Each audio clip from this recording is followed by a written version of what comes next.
Great. Good evening, everyone. Thank you all for coming out and joining us this evening. My name is Tammy Norman, and I'm with the League of Women Voters. We're here this evening to facilitate a candidates forum for the position of City Council person for Ward 1 and Ward 2. Ward 1 has 2-year terms, and there is one position available. Ward 2 has 4-year terms, and there are 2 seats available. As part of our community service, the League of Women Voters host forums for local communities. We are nonpartisan, so we ask the questions that are provided from the audience, and we will make sure that things are fair and equitable. Prior, the candidates were given selected numbers. That will indicate who will start first. Each candidate will be given 2 minutes for opening statements. Each question, you will have 1 minute to respond, and each candidate will be allowed 1 minute for a closing statement. The questions that will be asked will be solicited from the audience, so if you all could have your questions, write them on the index cards, and someone will hand them to me. We'll go through and ask the questions based on your requirements or your request.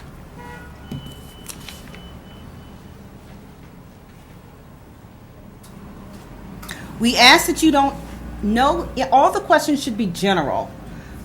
We ask you to refrain from asking questions about personal information or personal situations. Okay?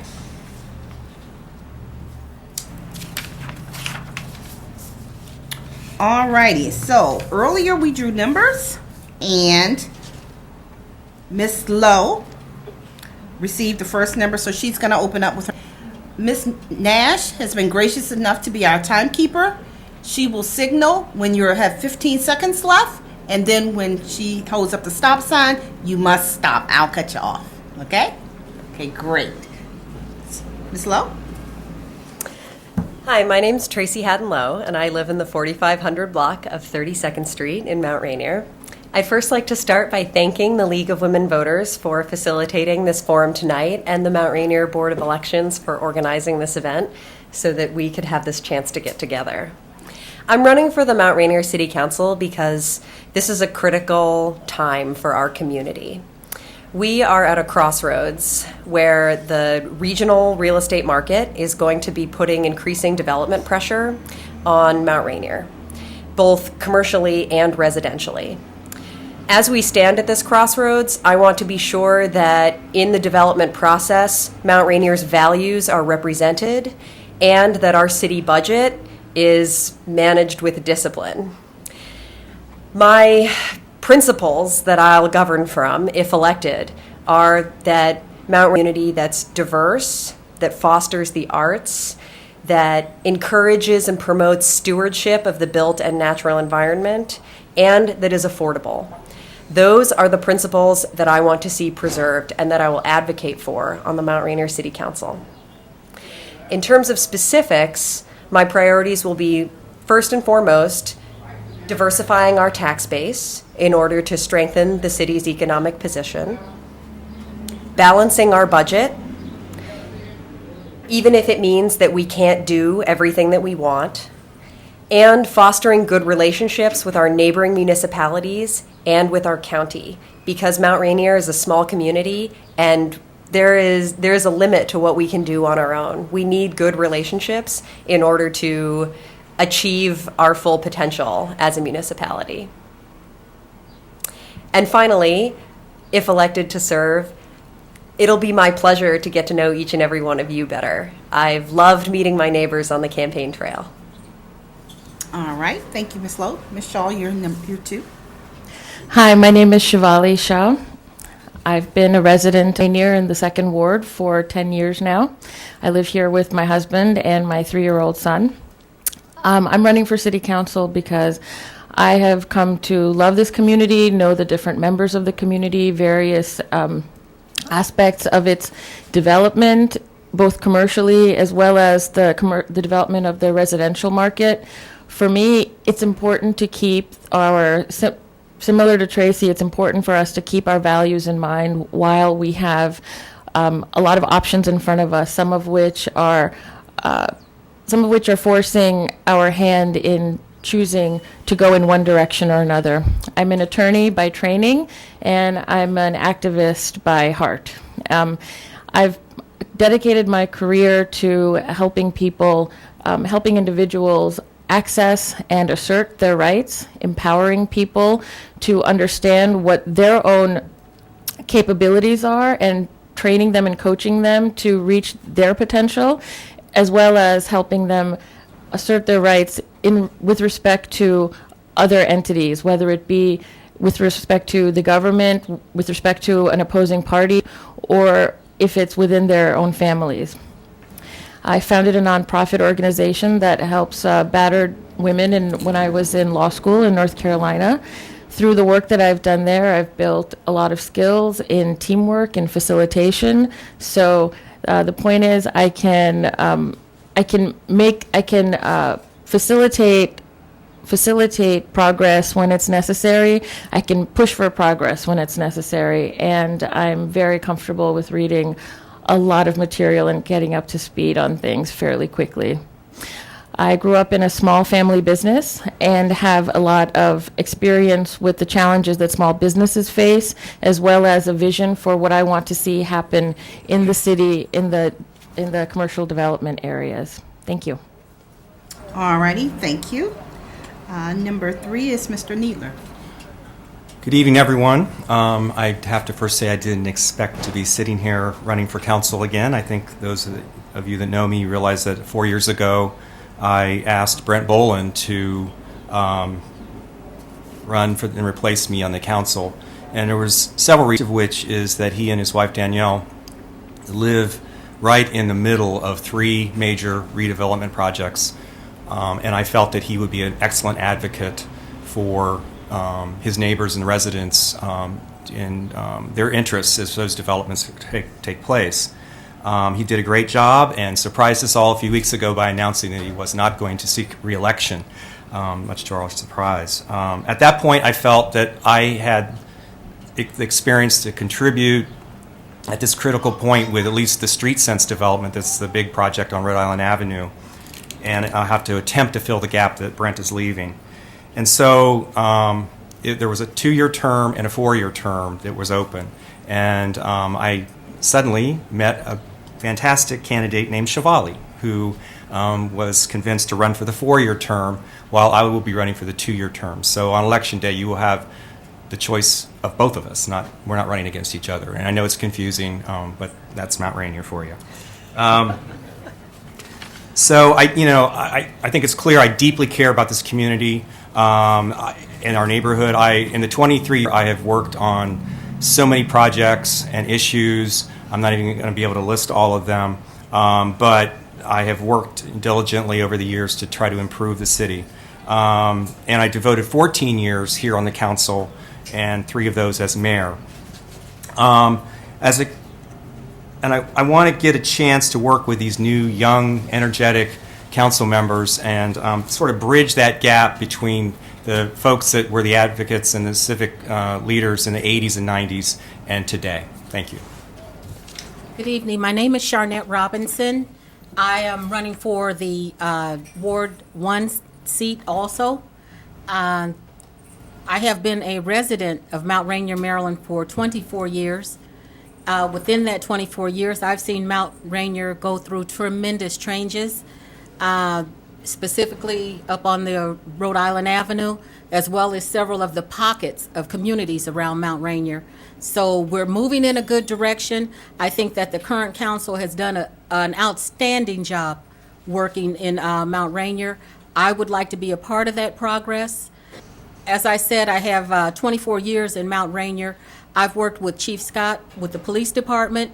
I've worked on several projects on the border with the District of Columbia.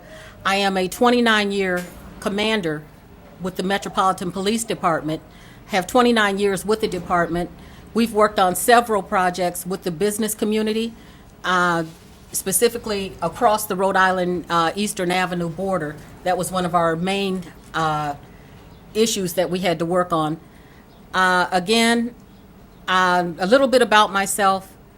I have worked on almost every project. My chief has had me assigned to several different locations within the police department, juvenile matters, school safety matters. I worked with the business community, as I stated.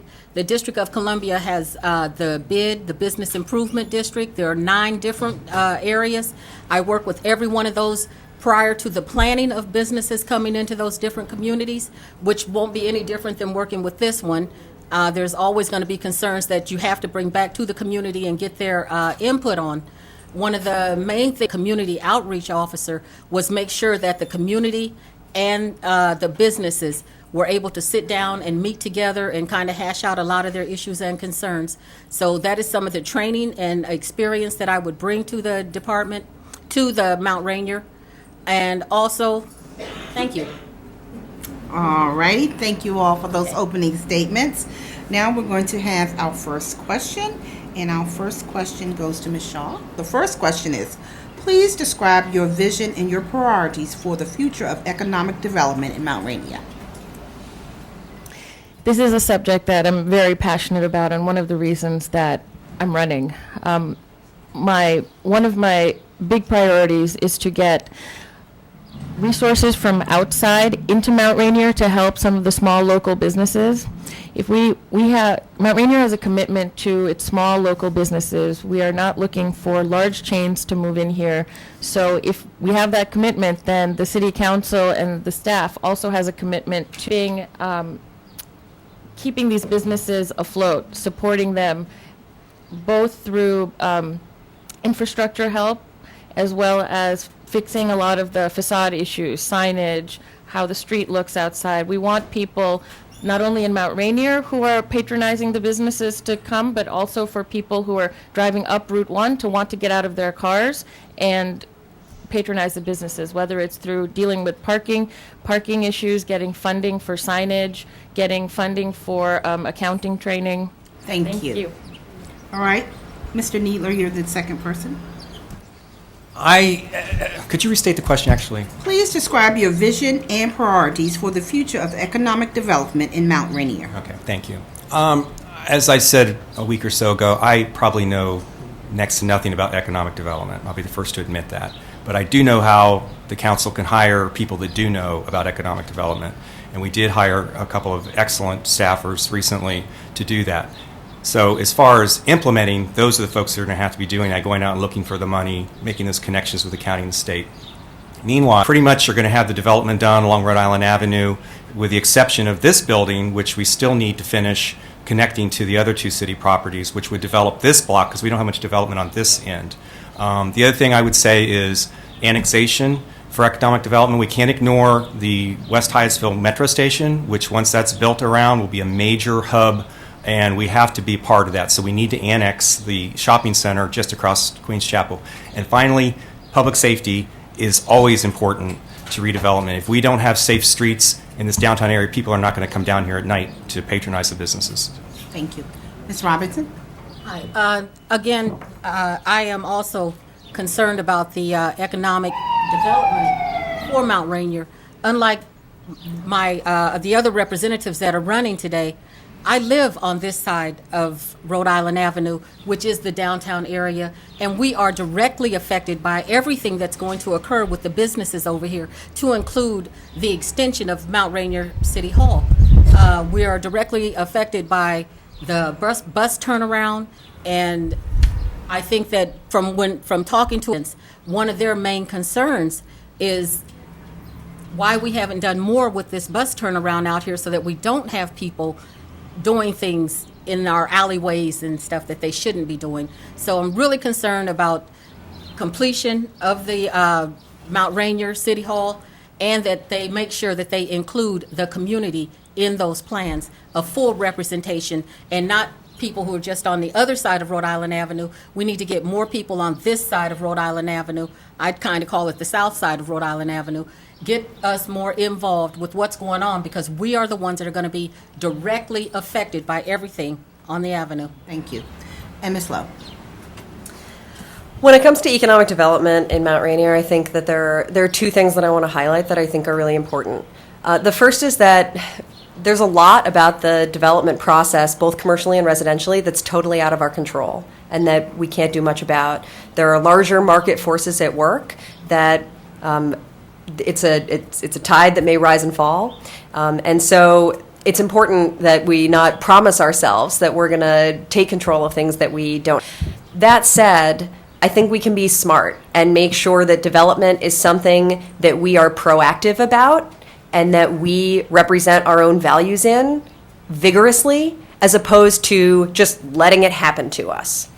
The values that I want to see represented in this process are first and foremost fiscal responsibility regarding keeping the city budget balanced and not extending inappropriate subsidies to developers in an attempt to make things happen faster than the market can support them happening. The second is protecting residential affordability in a time of dramatic change.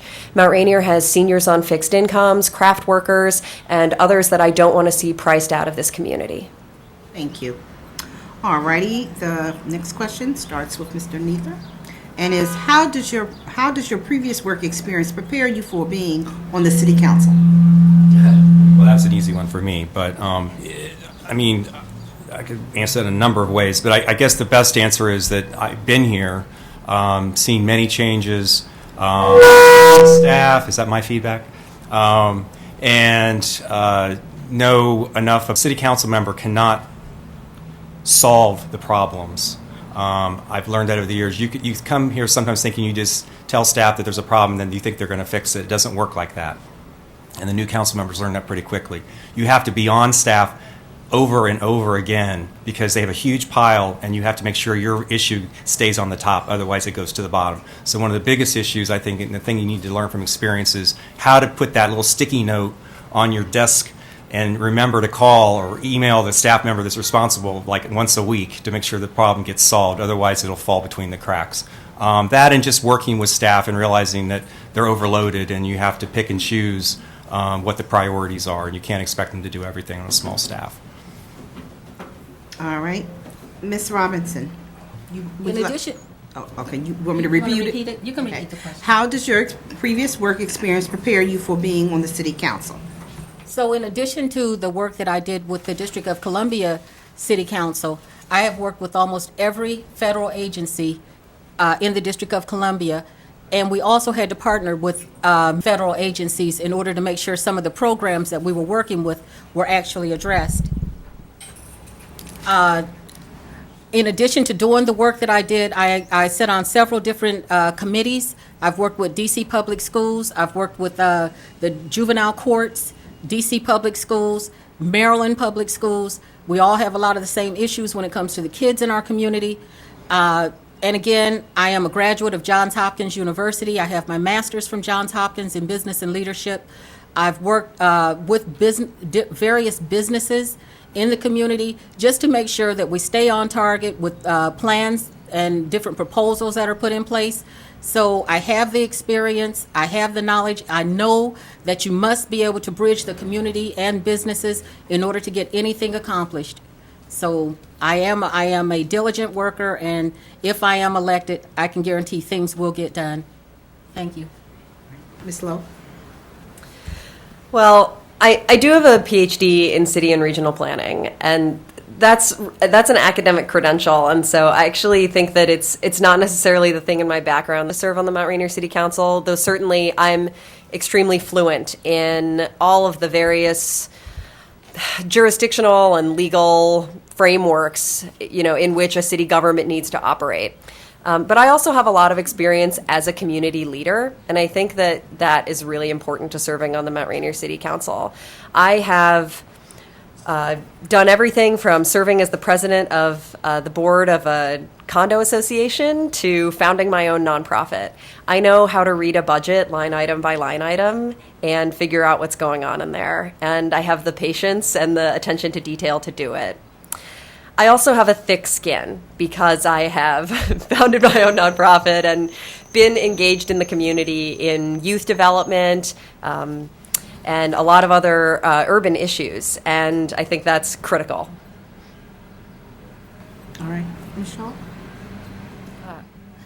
So, again, by training, I'm an attorney, and after one of the reasons I got the degree in law is that I found that the legal system was always one of those things that was a mystery when they were trying to move anything forward. Learning how to read long documents as well as being able to explain them to people, that's one thing. Another thing is that my passion is community organizing and helping people access their rights, working within the system, and when the system isn't working for you, pushing the system, and when that doesn't work, then figuring out ways to work outside the system that still works for everybody involved. One of the things that I pride myself on is being able to take a situation, figure out what the parameters are, what the goals of the different parties are, and trying to push for an answer that is as satisfactory to everybody as possible. All righty, so the next question goes to Ms. Robinson, and it is, how does your previous work experience prepare you for being, I'm sorry, same question. You're doing fine. I didn't move it. What can be done to ease tension between residents and the police? Oh, boy, I love these kind of questions. I have spent, like I said, the last 29 years working in the District of Columbia, and I know that a lot does not get accomplished unless you're able to bring all parties to the table and work out various situations. I'm used to working with whatever businesses that need to be brought forward, whether it's DOT or Department of Transportation. We have unemployment issues. I have organized and presented several unemployment programs to try to get jobs for people. We've brought in mental health services to try to address some of the mental health issues that may go on, a lot of alcohol issues. We have those over here in Mount Rainier. I'm used to doing that type of work. I have been out in the community. I don't have problems talking to people and communicating with people, and I think that a lot of times people have that problem, being able to communicate. I am an outreach officer. Thank you. Ms. Lowe? This is a really important question for Mount Rainier right now, as I'm sure many of you are aware. I know I saw Shivali and Brian forum that the Mount Rainier Police held, a community outreach, and I think that was the beginning of a really important conversation that needs to continue. The bottom line is that our police force is as good as the people that we recruit in it. And I think that the City Council has an appropriate and productive role in making sure that we're doing everything we can to recruit highly qualified candidates to our police force and make sure that we retain them. For example, I love now that we finally have a beat cop here in Mount Rainier who lives in Mount Rainier. All right, great. Michelle?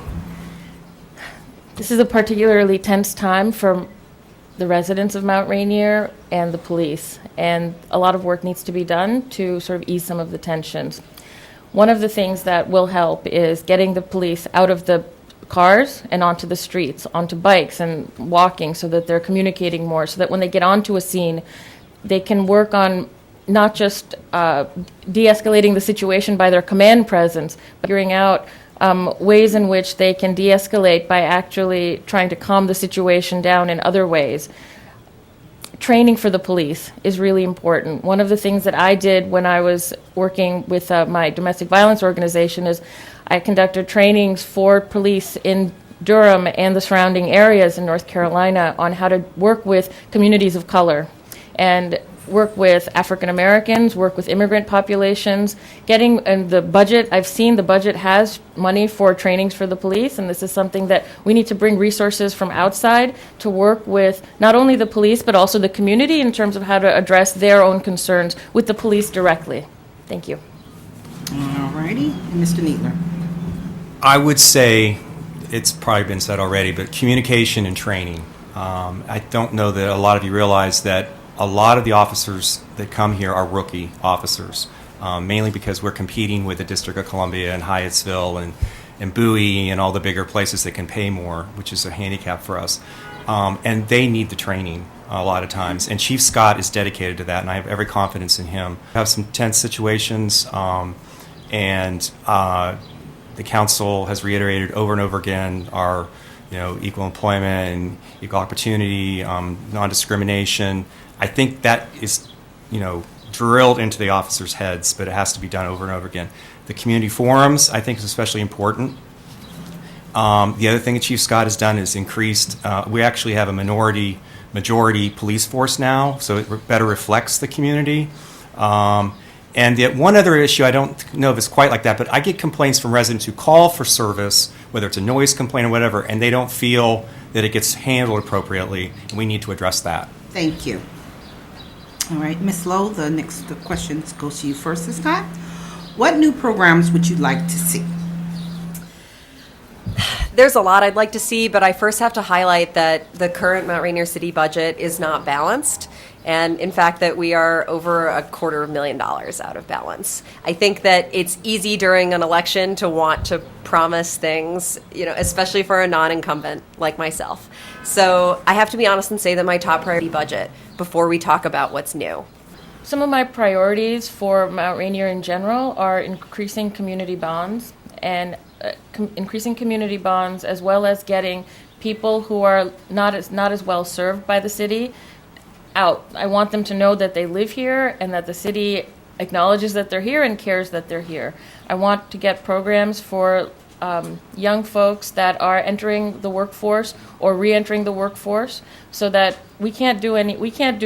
We can't do much about creating new jobs, but we can help the applicants that live in Mount Rainier be the best applicants they can be through mentoring, through resume help, through mock interviews, other programs for youth to get more involved into the system, and programs for getting people in the apartment buildings to become more longer-term residents for the ones that are more transient. I want people to know when they're deciding to move that this is a place that cares about them and wants them to stay. Great. Mr. Needler. So I'm going to agree with Tracy that it's hard to promise new programs, and that's what the question was when we're in deficit. And we've been in deficit for 3 years, and we will be broke in 5 if we don't stop what we're doing, according to the treasurer. So I can't promise a lot of new programs, but what I think we can do, I heard that feedback, what I think we can do is look for money from the outside instead of using the taxpayers. So for instance, one of my priorities, and it's been this is one of the situations where we've talked about it for years, but it never gets done, is expanding the Nature Center into a full-blown North Brentwood has. So it would serve that huge population of people that live at the north end of town in those apartment complexes. But we can't pay for that. What we have to do is lobby Park and Planning to build the facility. If we don't keep pushing, it's not going to happen. It's a lobbying effort. The other project I would say is this building again, keep coming back to that, getting this built, connected to the buildings, rebuilding the library, which is extremely important to our community for internet access and other things, and that would help redevelop this end of the town. Thank you. And Ms. Robinson. Can you repeat the question, please? What new programs would you like to see? Okay, so one of the new programs, I agree with Tracy and everyone else. You have to balance the budget. But at the same time, if you reach out to some of the different organizations, National Education School Association, I think that you can bring programs in to our schools that will help our kids. Right now, other jurisdictions have programs where kids are 2 years old and they're able to start in elementary schools. I don't see why Mount Rainier doesn't have access to that and lobby to get that kind of program in our schools. Children as young as 2 years old should be going to school. And I don't would cost a lot of money. They do it in other jurisdictions. They actually have the program in Maryland already. We just don't have it over here for our kids in this part of Prince George's County. Other programs, again, I would just like to see senior citizens programs for all people. If the recreation center gets up and running, I think that would be great, but I think it needs to be a multi-use building for everyone. Thank you. Alrighty. Ms. Shaw, the next question starts with you. What more can the city of Mount Rainier do to attract and keep stores and businesses? Two big things. One is when somebody's deciding where to put their store, they want a place that they want their business to be in a place where they'll feel a support from a community and where there will be resources that are available to them. we need to make resources available to them, not only from within the community, but also draw more in from outside. The city just received a $140,000 grant for improving the streets and signage and the facades of our business district. This is something that everybody needs to know about, particularly businesses that are thinking about moving here. We need to work on getting foot traffic from the people that drive up Rhode Island Avenue from DC to higher up in Prince George's County. We need to work on getting the small businesses that people have from inside their homes, support those and help them with some of their back office issues, so that people who are doing good things in the community can be supported and our economic base can broaden. Thank you. Mr. Needler? So I said earlier I don't know much about economic development, and I'll say it again, but one of the important things the council does do is we hired an economic development director, and that's the person that tells me or in the council the things that we should be doing, and she's also the person that got that grant money. And if you don't have that person in that place, you don't get the grant money because nobody's writing the grants. So as far as attracting businesses, you need to dedicate money to a staff person that can actually work on that to do that for you. You can set priorities, but again, it's not easy for a council member to implement. We're not here all day long. That's not our expertise. The other thing is public safety again. A small business is going to come in here and they see loitering and prostitutes and drug dealing. They are not going to want to open a business here. And if they do, they may have a problem keeping it going. So public safety again, and I guess the economic development, making sure there's money in the budget to get that done. Ms. Robinson? Can you repeat your question, please?